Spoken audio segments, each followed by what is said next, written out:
अब बारी आती है स्क्रिप्ट के बाद स्क्रीन प्ले की। ये जो स्क्रीन प्ले है यही असलियत में सिनेमा के लिए लिखी हुई स्क्रिप्ट होती है। आखिर स्क्रीन प्ले में क्या है जो स्क्रिप्ट में नहीं है? स्क्रीन प्ले में जो म्यूट पार्ट होता है, जो गूंगा पार्ट होता है, डायलॉग्स के अलावा जो पार्ट होता है वो बहुत डिटेल्ड होता है। फॉर एग्जाम्पल, सुबह का सूरज उग रहा है, चिड़िया चहचहा रही हैं, चिड़िया पेड़ पर बैठी हैं, 50-60 गाय जो है वो एक गांव के बीच से निकल रही हैं, एक छोटा बच्चा टायर चला रहा है। ये जो सब विजुअल्स हैं इसकी डिटेल होती है। स्क्रीन प्ले के अंदर ये जो विजुअल्स हैं इसके साथ साथ और क्या होता है? साउंड होता है। साउंड मेंशन्ड होता है कि यहाँ पे दरवाजे की चू चू आएगी, यहाँ पे चिड़ियों की चहचहाट आएगी, यहाँ पे ये आएगा, यहाँ पे वो आएगा, साथ में डायलॉग्स, यस। और साथ में सोचिए, आप इतनी डिटेल में जाइए कि हीरो कमरे में घुसता है, घुस के उसने घड़ी में टाइम देखा। जब वो घड़ी में टाइम देखता है तो हमें कैसे पता चलेगा कि कितना टाइम है? तो उसमें मेंशन होता है cut shot of wrist watch. Screen play में ब्रैकेट के अंदर कट शॉट मेंशन होता है, close up cut shot of wrist watch. Screen play में वो डिटेल होती है कि मान के चलिए कि आप पर्दे पे एक फिल्म देख रहे हैं और उसकी कमेंट्री कर रहे हैं, क्या क्या हो रहा है, क्या क्या नहीं हो रहा है, वो सब कुछ आप लिख देंगे तो समझिए आप स्क्रीन प्ले राइटर हैं। तो स्क्रीन प्ले इतना डिटेल होता है कि कम से कम नहीं तो मैं कहूंगा कि 4 से 5 गुना स्क्रिप्ट का, 4 से 5 गुना स्क्रिप्ट से ज्यादा लिखा हुआ जो पार्ट होता है वो screen play. As I told you कि इसमें म्यूट पार्ट, गूंगा पार्ट जो डायलॉग के अलावा है वो बहुत ज्यादा हो। तो आई होप कि concept, story, script and screen play. Screen play means जब डायरेक्टर ने उसका पूरा का पूरा हिस्सा डिटेल में लिखवा लिया या लिख दिया, या स्क्रीन प्ले राइटर जो होते हैं ऑफ कोर्स स्पेसिफिक होता है। Script writer, screen play writer दो अलग पार्ट हैं। स्टोरी राइटर, स्क्रिप्ट राइटर दो अलग पार्ट हैं। कॉन्सेप्ट राइटर और राइटर, स्टोरी राइटर में भी दो अलग पार्ट हो। अगर उसको बहुत डिटेल नहीं पता है तो वो से कॉन्सेप्ट दे देगा, कहानी शुरू हो जाएगी। लिखने का पार्ट बड़ा डाइसी है। अगर कोई स्टोरी लिखता है, अगर वो फिल्म स्टोरी राइटर है तो अलग है, अगर वो स्टोरी राइटर है तो अलग है। एक स्टोरी राइटर वो बुक के लिए लिख सकता है, वो सुनाने के लिए लिख सकता है, लेकिन जैसे ही आप फिल्म स्टोरी राइटर मेंशन करते हैं तो स्टोरी राइटर को ये पता है कि इसकी फिल्म बननी है, तो उसके दिमाग में खाका जरूर रहता है, एक लेआउट रहता है कि ये फिल्म के तरीके से पिक्चराइज होनी है। वो उसी ढंग से लिखना शुरू करता है। उसको एक फ्लो होता है उसका, शुरू कहाँ से होगी, बीच कहाँ से आएगा और एंड कहाँ से आएगा, ये सारा फ्लो होता है उसमें। तो स्क्रीन प्ले बहुत डिटेल चीज होती है जिसमें sound, even lights, even short division mention होता है स्क्रीन प्ले में। यहां क्लोज लगेगा तो क्लोज, सी यू लिखा रहता है बाकायदा ब्रैकेट में। Close up of hero bracket में, इसका मतलब यहां पे कट शॉट लगना है, रिएक्शन शॉट लगना है हीरो का। 4 कदम चलना मीन 4 ही कदम वहां लिखा जाएगा। लेफ्ट चलेगा तो लेफ्ट ही लिखा जाएगा। ये विजुअलाइजेशन है स्क्रीन प्ले राइटर की। एक फ्लो है, पूरा स्टोरी फ्लो है। इसमें मूड आ गए, इमोशंस आ गए, इमोशंस को टाइम दिया जाता है। ये नहीं है कि बस फटाफट फटाफट हो गया, नहीं, ऐसा नहीं होता। वो कहता है वो रोते हुए वहां से चला गया, नहीं, ऐसे नहीं है बच्चे की तरह बस रोया और चला गया, ऐसे नहीं है। Screen play takes time. Screen play में मेंशन होता है, उसके चेहरे के हाव भाव मेंशन होते हैं, आंसू आएंगे कि नहीं आएंगे वो मेंशन होता है। That called screen play. Concept 10 से 15 लाइन, स्टोरी 70 से 80 line, script detail story with the details of scene number 1, scene number 2, कौन आर्टिस्ट इसमें होगा, कॉस्ट्यूम कैसा होगा, ये वो उसकी थोड़ी डिटेल। देन डिस्क्रिप्शन शुरू हो जाती है। डिस्क्रिप्शन 3-4 लाइन की हो गई। डायलॉग जहां से शुरू होगा उससे जस्ट पहले की डिस्क्रिप्शन वो शुरू होती है, फिर डायलॉग शुरू होता है, फिर उसके बाद अगला पार्ट शुरू हो जाता है। सो डायलॉग टू डायलॉग चलता है स्क्रिप्ट का पार्ट। स्क्रीन प्ले में पार्ट्स नहीं होते, ऐसे नहीं होता कि भाई सीन नंबर 1 है कि 2 है, बस वो फ्लो है, वो होता जाता है, होता जाता है, होता जाता है, डायलॉग बीच में ही घुसे हुए हैं कहीं पे। तो ये स्क्रीन प्ले होता है। Shot division, lighting, sound, music, even blocking, even editing का पार्ट, वो सब कुछ इसमें मेंशन होता है, बाकायदा वर्ड्स में मेंशन होता है, टेक्स्ट में मेंशन होता है। That's why I am saying कि ये 4 से 5 गुना स्क्रिप्ट का बड़ा पार्ट होता है स्क्रीन प्ले, यानी कि इतना टाइम लगता है। तो स्क्रीन प्ले के बाद ठीक है, मैं थोड़ा सा, क्योंकि सुषमा जी ने ये सवाल नहीं किया, लेकिन मैं ऐड करना चाहूँगा कि ये भी इसी का पार्ट है। डायलॉग राइटर भी इसमें जुड़ता है। डायलॉग राइटर, अब लेकिन डायलॉग राइटर क्या मतलब, वो तो स्क्रिप्ट में भी हो सकता है, स्क्रीन प्ले में भी होगा ही होगा, डायलॉग तो लिखे हुए हैं। बेसिकली क्या होता है, एक जो नॉर्मल जो डायलॉग्स होते हैं वो सेंटेंसेस होते हैं, यूजुअल सेंटेंसेस होते हैं, जो मैं और आप बीच में बात करते हैं, नॉर्मल बात करते हैं, और भाई थोड़ा यार मोटा सा हो गया है तू, थोड़ा पतला हो जा, या आज उदास क्यों बैठा हुआ है, जैसे बोले कि आज उदास क्यों बैठा हुआ है, this is a normal sentence. लेकिन अब इसको दूसरे तरीके से बोलते हैं, कहते हैं लगता है आज मजनू की लैला भाग गई, यानी कि उसको उस तरीके से सिंबलाइज किया गया है। इसमें वजन है, सिंबलाइजेशन करना पड़ता है डायलॉग, ऐसा लगता है स्पेशल सोच के बोला गया है।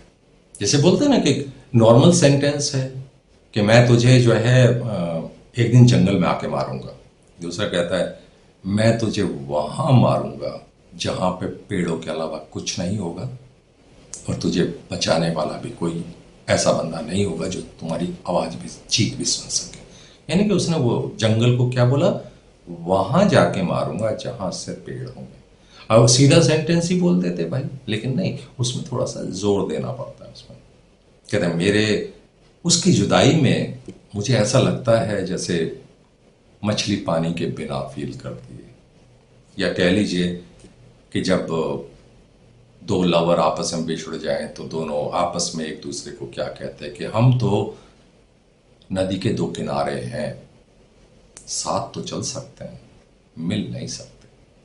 अब इस डायलॉग को और उस नॉर्मल सेंटेंस को देखिए, वो सीधा बोलेगा हम कभी आप जिंदगी में नहीं मिलेंगे, नॉर्मल कह के और बात खत्म कर दे। लेकिन उसने क्या कहा, हम दोनों नदी के दो किनारे हैं। प्रैक्टिकली देख लीजिए, नदी के दो किनारे हैं, मिल कभी नहीं सकते, पर नदी खत्म हो जाएगी फिर। यानी कि उसको सिंबलाइज किया गया है कि नदी के दो किनारों से हैं हम, एक किनारा लड़का हो गया, एक किनारे लड़की हो गई। ये डायलॉग्स होते हैं, यानी कि सेंटेंस को सिंबलाइज करके और इवन और थोड़ा सा हल्का सा सेंटिमेंट्स या इमोशन डाल डूल के उसमें जो बोला जाए तो वो डायलॉग्स होते हैं। सो डायलॉग राइटर डिफरेंट होता है, स्पेशल बंदा होता है। तो वो मैं अभी तक के जितने भी मतलब मेरा जो अनुभव रहा, या बचपन से मैं फिल्में देखता आ रहा हूँ, अभी तक मुझे कादर खान जैसा कोई डायलॉग राइटर नहीं मिला। आई रिस्पेक्ट है, आई विल से, एक तरह से लगता है जैसे ना डायलॉग उसकी जबान पे रहते थे, किसी भी चीज को किसी भी तरीके से बोलते। He was a real dialogue writer. Symbolisation देखो, किस चीज को कैसे बोलना है, और इतने फराटेदार 4-5 सेंटेंस एक साथ जोड़ के बात करता था, लिख देता था, वरना तो एक ही सेंटेंस में कई बार हिल जाता है लोग। तो कादर खान मुझे मतलब आज तक कादर खान जैसा कोई डायलॉग राइटर मेरे को नहीं मिला है। सो सुषमा जी, 2-3 चीजें मैं इसमें फिर रिपीट कर रहा हूँ। Concept, story, script, screen play, dialogues. Dialogues आपका कहीं पे भी हो जाए, यानी कि स्क्रिप्ट के बाद और स्क्रीन प्ले के दोनों में से किसी एक में आप डायलॉग राइटर को ऐड ऑन कर सकते हैं। जब फाइनल आप चीज करना चाहें तो आप स्क्रिप्ट में भी बोल सकते हैं कि स्क्रिप्ट में मेरे डायलॉग लिख दीजिए। वो बाहर का बंदा है, लिख देगा, स्क्रिप्ट पढ़ेगा और उसको पूरी सिचुएशन समझ में आएगी, अपने डायलॉग लिख देगा उसमें। स्क्रीन प्ले में भी लिख सकते हो, स्क्रिप्ट में भी लिख सकते हो। कहानी में डायलॉग होते नहीं है, कहानी में इन्वर्टेड कॉमास नहीं है तो वो डायलॉग स्पेसिफिक होते नहीं है। Concept, story, script, screen play, dialogue writer, ये पार्ट आपके और राइटिंग के पार्ट हैं। इसके बाद फिर स्टोरी बोर्ड आता है, वो कभी किसी और प्रोग्राम में मैं स्टोरी बोर्ड को मेंशन करूंगा, स्पेसिफिक प्रोग्राम उसके लिए बनाऊंगा अलग से, जिसमें स्टोरी बोर्ड भी बनता है, जो इन सब चीजों का एक्सटेंशन है, वो फिर कभी मैं बताऊंगा। जो आपने दूसरा एक और सवाल किया कि आपने अनुभव किया होगा कि लोगों ने कहा कि भाई first draft, second draft, third draft. असलियत में आई थिंक कि मेरी राइटिंग को आपने फॉलो किया है, आपने मेरी राइटिंग को थोड़ा सा फॉर्मेट को देखा होगा। डायरेक्टर को क्या लगता है कि ये पूरा नहीं है, वो पूरा नहीं है, ये ड्राफ्ट है, वो ड्राफ्ट है। ड्राफ्ट कब बनते हैं? जब आप इसमें पूरा नहीं दे पाए तो सेकंड उसमें एड ऑन करवा के वो सेकंड ड्राफ्ट मांगता है। एक राइटर अधूरा होता है क्या? मैंने कभी भी सेकंड टाइम, थर्ड टाइम कभी नहीं लिखी स्क्रिप्ट। मैंने जो लिख दिया लिख दिया। क्यों? ठीक है, अनुभव की बात है कि मेरे पास एक अनुभव है कि मैं पूरी फिल्म को विजुलाइज करते हुए लिखता हूं, तो वो एक ही बार में पूरा एक पिक्चराइज हो जाता है मेरे शब्दों में या मेरे सेंटेंसेस में या मेरे उसमें। मैं चेंज नहीं करता उसमें ज़्यादा। क्यों? हाँ, वो चेंज अगर कोई करवाता है कि सीन को हटा दो या ये कर दो, वो कर दो, so this is not second third draft, ये तो चेंजेस वाली स्क्रिप्ट है। ड्राफ्ट एक वर्ड है, मैं भी सुन सुन के हैरान होता हूं कि ड्राफ्ट में कैसे कोई राइटर लिखता है। फर्स्ट ड्राफ्ट क्या करेगा? वो क्या करेगा? अपना तो इनपुट देगा, 100% इनपुट देगा। आप चेंज कराओगे तो वो चेंज कर देगा, अदरवाइज वो 100% एक इनपुट अपना दे चुका होता है। राइटर अपने आप कैसे डिसाइड करेगा कि मैं फर्स्ट ड्राफ्ट दिखा देता हूँ, सेकंड ड्राफ्ट दिखा देता हूँ, थर्ड दिखा देता हूँ? ये क्या मतलब हुआ? टाइम वेस्ट है। अगर आपके पास ज़्यादा टाइम है तो वेस्ट करो, कोई दिक्कत नहीं है। और यही एक चीज़ है, पता नहीं डायरेक्टर के पास भी पहुंची हुई है कि ड्राफ्ट भी होते हैं इसके। वो खामखाई आपस में जो है दोनों का जो दिमाग है वो पता नहीं कहाँ से कहाँ क्या क्या सोच रहा होता है। ड्राफ्ट क्या चीज़ होती है? ड्राफ्ट कुछ चीज़ नहीं होती है। अगर आप अपनी राइटिंग पे इतने परफेक्ट हैं, अपने आप उसमें राइटिंग में आप महसूस करते हैं कि मैंने जो देखा, जो मैंने महसूस किया, वो मैं लिखता जा रहा हूँ, लिखता जा रहा हूँ, लिखता, फ्लो, पूरा फ्लो है, तो सेकंड ड्राफ्ट आप अपने आप नहीं कर सकते। वरना मैं ये कहूंगा कि एक राइटर अपना टाइम वेस्ट करने के लिए ये सारे प्लान कर रहे हैं। अगर कोई डायरेक्टर को प्रोड्यूसर ये कहता है ये चेंज कर दो, तो वो चेंज होता है, वो चेंज्ड वाली स्क्रिप्ट होती है, स्क्रीन प्ले होता है, स्टोरी होती है। नहीं, वो ड्राफ्ट नहीं होते, बिल्कुल नहीं होते। तो इसलिए जो ड्राफ्ट है ये एक फालतू का वर्ड है जो हमारी फिल्म इंडस्ट्री में पता नहीं किस नौ सिखिए ने ये फर्स्ट सेकंड थर्ड ड्राफ्ट बना के और ये वर्ड राइटर के ऊपर पेल दिया है। क्यों करते हैं मुझे नहीं पता। आप चेंज करवा रहे हैं, करवाइए, आप चेंज करवाइए। तो चेंज वाली स्क्रिप्ट है, इसमें ड्राफ्ट कहाँ से आ गया? ड्राफ्ट वो होता है जब मैं कहूँ कि चलो ठीक है जी, मैं एक पेंटिंग बना रहा हूँ तो जी बेसिक एक जो है एक फर्स्ट कोट मार देता हूँ जी, जब सूख जाएगा तो सेकंड कोट मार दूंगा। ये तरीका तो बिल्कुल ड्राफ्ट वाला होता है। लेकिन एक मैच शुरू में हमारा एक राइटिंग का एक तरीका होता है। जो ड्राफ्ट होता है वो देते नहीं है हम, ड्राफ्ट अपने लिए रख लेंगे, चलो ऐसे ऐसे ऐसे लगा लो इसको। आपने लिख दिया, कोई एक चीज लेआउट बना दिया, आप दे क्यों रहे हो उसको? उसने आपसे स्क्रिप्ट मांगी है, स्क्रीन प्ले मांगा है उसने, तो वो आप फाइनल दीजिए ना कि जी मैंने ना 10-15 चीजें लिख ली हैं, ये देख लीजिए, फर्स्ट ड्राफ्ट है। क्यों दे रहे हो आप अधूरे हो, आप मत दीजिए कभी। अब मैं आपको स्टोरी से स्क्रिप्ट लिखने का एक थोड़ा सा एक वो दे देता हूं। ज्यादातर लोग क्या करते हैं, स्टोरी से डायरेक्ट आप सीन नंबर 1 2 3 4 करते हैं। ऐसे नहीं होता, स्क्रिप्ट नहीं लिखी जाती। स्क्रिप्ट और स्टोरी के बीच में होता है सीन फ्लो डिजाइन होता है।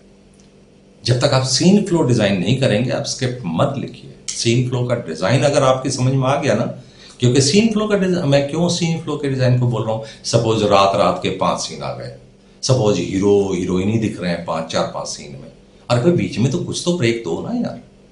तो सीन फ्लो बताता है आपको कि इतने सारे सीन एक ही टाइप के ही आ रहे हैं, सब जगह कॉमेडी कॉमेडी चल रही है, सब रोना रोना चल रहा है। कहानी तो हमारी हम ऐसे ही बढ़ा रहे हैं ना, लेकिन हम बीच में उसको मूड को चेंज करने के लिए हम कोई एक फिलर डाल देंगे या पिछले सीन को थोड़ा आगे की तरफ ले आएंगे। तो सीन फ्लो जब आपका बन जाता है, परफेक्ट हो जाता है, तो आपने 80% अपना काम कर दिया। क्योंकि सीन फ्लो लिखना बनाना is very difficult, very difficult. Scene flow अच्छे नहीं कर पाते क्योंकि उसके अंदर की जो डिटेल्स होती है, जो हम क्यों करते हैं ऐसा, उसकी नॉलेज बहुत कम लोग। सीन फ्लो कैप्चर कर लीजिए, पूरी फिल्म बन जाती है आपकी।